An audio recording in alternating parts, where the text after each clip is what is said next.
The scammer who almost took over El Mencho's cartel. Almost. But the other guy said, go get your fucking shine box. Now go home and get your fucking shine box. You get out of here. Let's get it.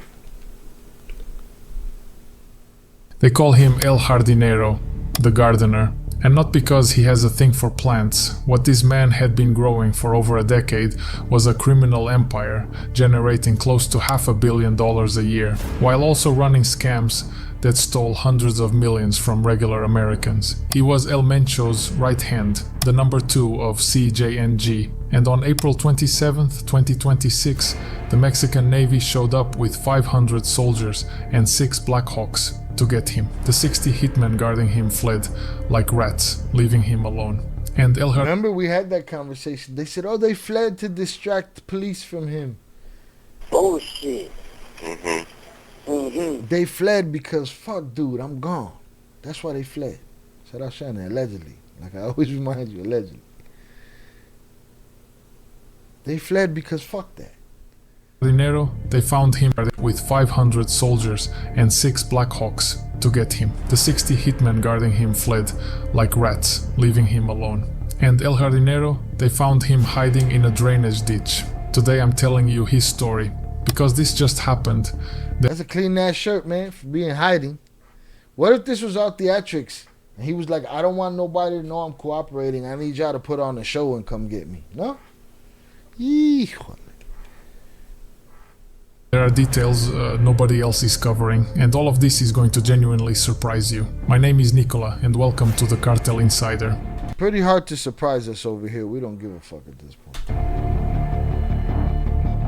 Audias Flores Silva was born on November 19, 1980, in Huetanamo, Michoacan, a small mountain town, the kind of place in Mexico that has produced a lot of the biggest names in the drug trade. From a young age he got into trafficking, and from a young age he made his first major mistake.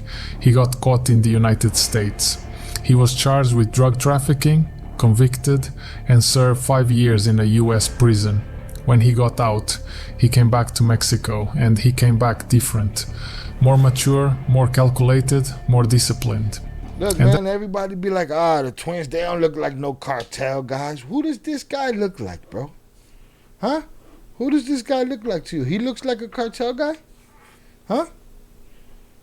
This guy looks like he drives a produce truck. This guy looks like he works at the DMV. This guy looks like he owns a corner store. This guy looks like he works at Walmart, Lowe's. People just want this fantasy land shit. That's when he met the man who would define the rest of his life.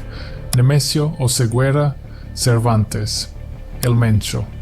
Inside the cartel he picked up several aliases: El Audi, El Bravo Dos, El Matajefes, El Señor de las Flores, and the one that stuck was El Jardinero. But his career wasn't a straight line. In 2016 he was arrested by Mexican authorities, accused of his alleged role in an ambush on police officers in Jalisco. The massacre of 15 cops, an incredibly brutal crime. They arrested him. But El Jardinero had contacts. 3 years. Boy, you get out from after massacring 16 cops is crazy. Charaveles, mejor que digan aquí corrieron que aquí murieron. Better that they say they ran here than they died here. He looks like Martin that cuts my grass. Salutes. Alright. Let's ask this Russian to pronounce El Yogur.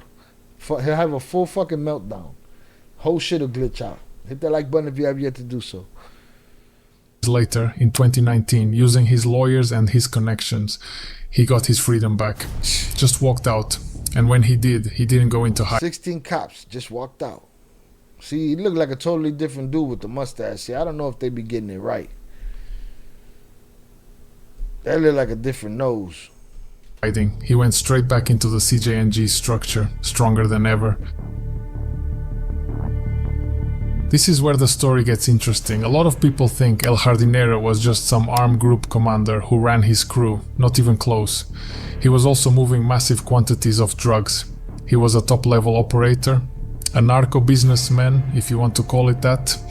His network moved every single year 5 tons of cocaine, around $75 million, 9 tons of heroin, another $160 million, 43 tons of marijuana, $95 million more, and 10 tons of meth, another $35 million.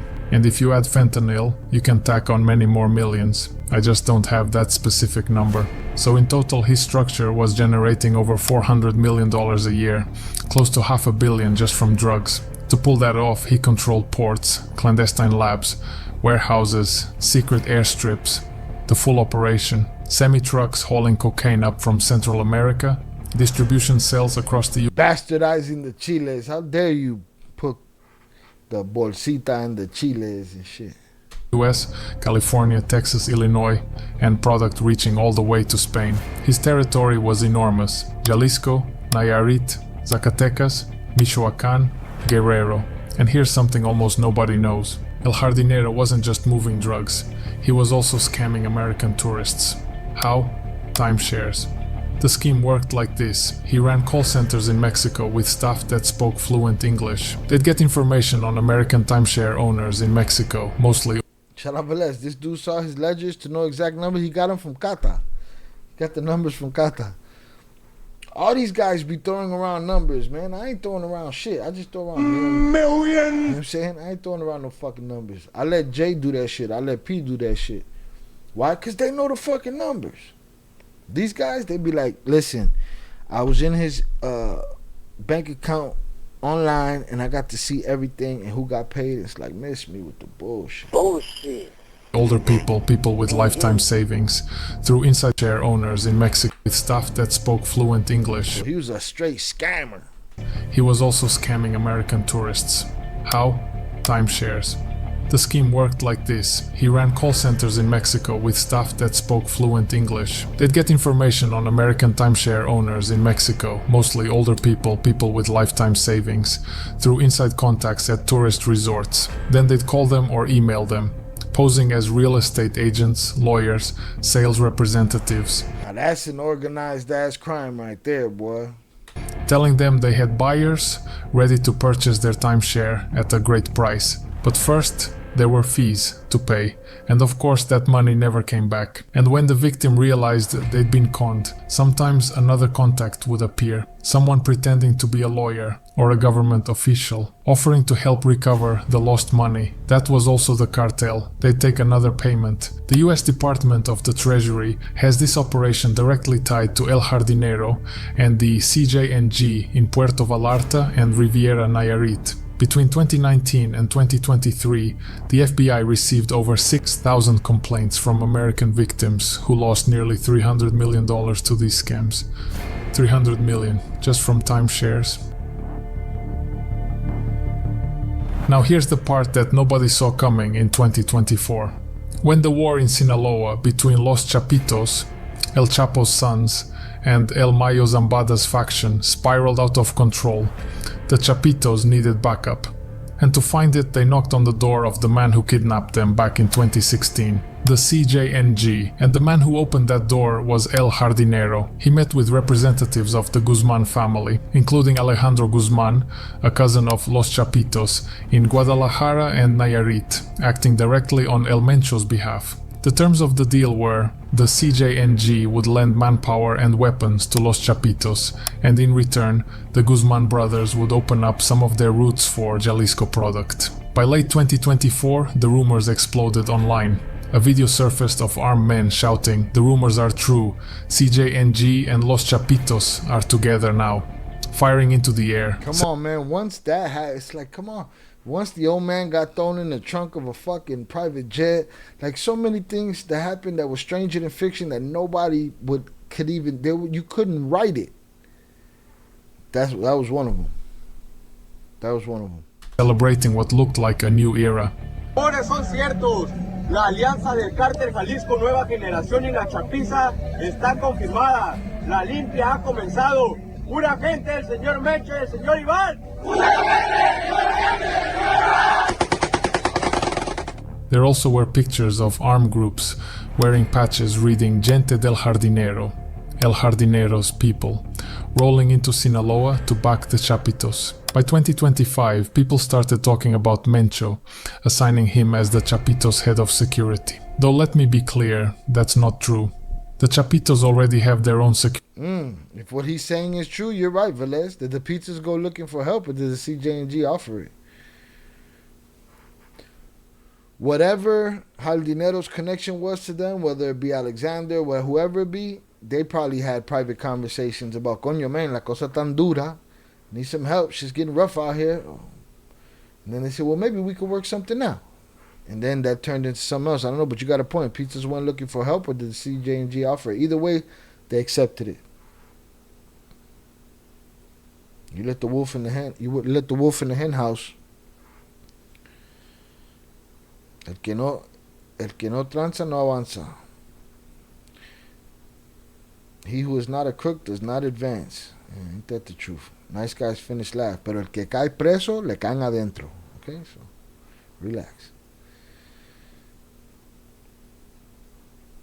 So man, so if they turn themselves in, so they surrender.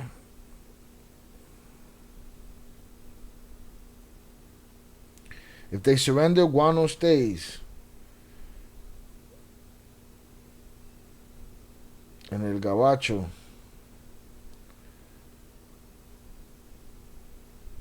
But that whole little Chapos thing will be over.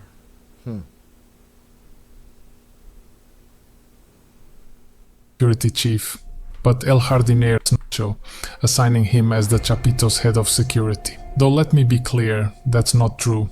The Chapitos already have their own security chief, but El Jardinero was sending them serious manpower, a lot of people, including hitmen brought in from Colombia, and Nayarit became a safe zone. The Martinez Larios brothers, El Gabito and El Casco, their boss El Cuarenta, major Chapito figures and guys who ran operations in Mazatlan, all of them escaping the Sinaloa War. Even Ivan Archivaldo himself, El Chapo's oldest son, took refuge there. Everyone found cover in El Jardinero's territory.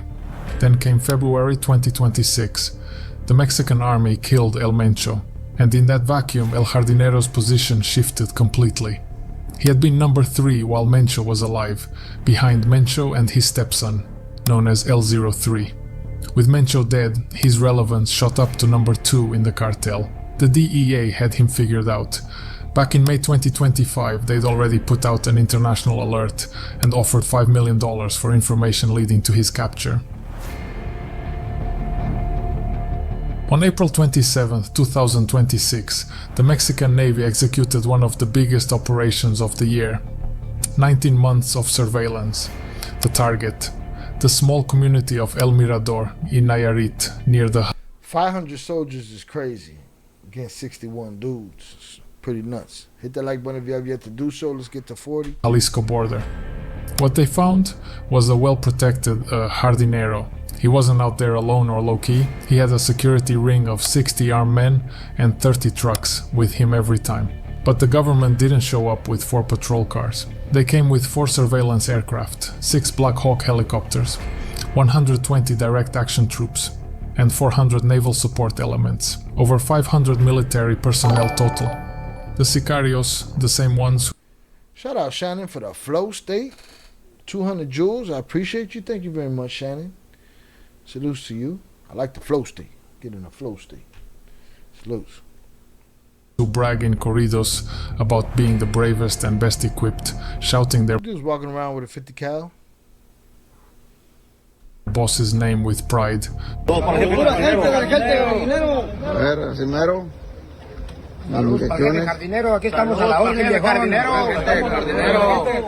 Ran when they saw that air. Don't they sound, don't they sound like the Minions? Not the language, just the fact that they're all saying the same shit over each other. Their boss's name with pride.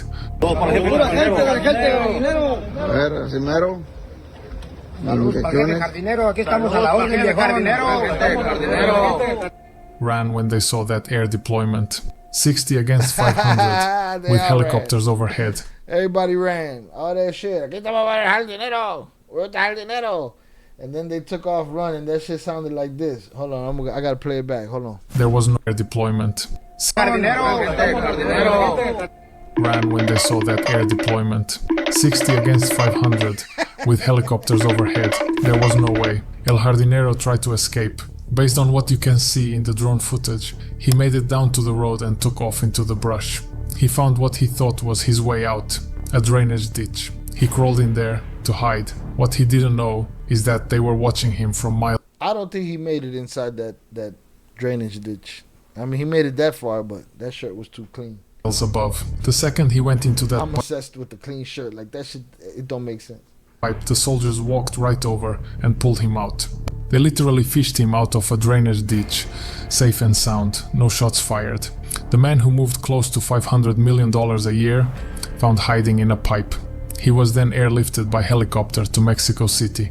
That same day, in Zapopan, Jalisco, the army and the National Guard arrested Cesar Alejandro, known as El Güero Conta, El Jardinero's financial operator, the man who laundered the money through shell companies, frontmen, aircraft, boats, houses. They got him kind of quick right after they got the gardener, huh? Pretty fast when they got that other guy. Ranches, and even tequila producers. Double hit one day. Now the question everyone's asking, what happens next? El Jardinero was, from everything I've been told, a man with a lot of charisma despite being a small guy. That's how people who knew him described him. He was someone who's going to be very hard to replace in terms of real leadership, personality, the kind of trust he built inside the organization. His likely successor, though I can't confirm this, could be Raul Morin, La Fresa. And none of this means the structure is going to collapse. Organizations like his have layers, they have people, they have resources. The drugs are going to keep moving, the roots are going to stay active. And on the other side, there's an equally important question. What happens to the Chapito CJNG alliance that El Jardinero helped build? Without its architect, does that deal survive? I personally think that yes, but we'll find out in the coming months. Because in this world, power vacuums fill up fast, and usually with blood. I'm Nicola from the Cartel. Shout out to the fake Russian. Appreciate it's a day giveaway. Can't be having a clean shirt. No, can't have a clean shirt, man.